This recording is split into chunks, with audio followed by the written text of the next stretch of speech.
প্রতিটা মানুষই তার নিজের কাছে নির্ভুল।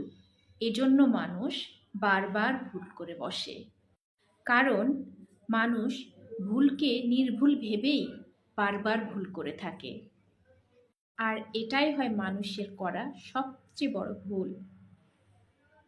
কোনো মানুষের কাছেই তার ভুলকে খারাপ বলে মনে হয় না বা নেগেটিভ বলে মনে হয় না, সব সময় পজিটিভই মনে হয়।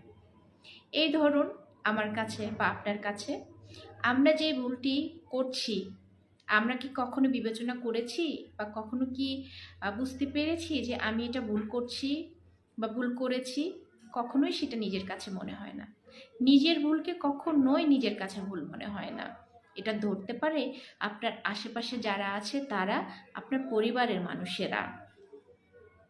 আমরা মানুষরা নিজের ভুলকে বুঝতে পারি না, কিন্তু অন্যের ভুলকে ধরিয়ে দিতে খুবই পটু। অন্যরা কি করছে, একটা ভালো কাজও যদি কেউ করে, সেটাও আমাদের কাছে ভুল মনে হয়। মানে নিজেরা যা করি সেটা ভুল না, অন্য যে করছে, যে কাজটি করছে সেটা সম্পূর্ণই ভুল। আমরা হচ্ছে এমন। যাই হোক, ভালো মন্দ জ্ঞান সবারই থাকা উচিত।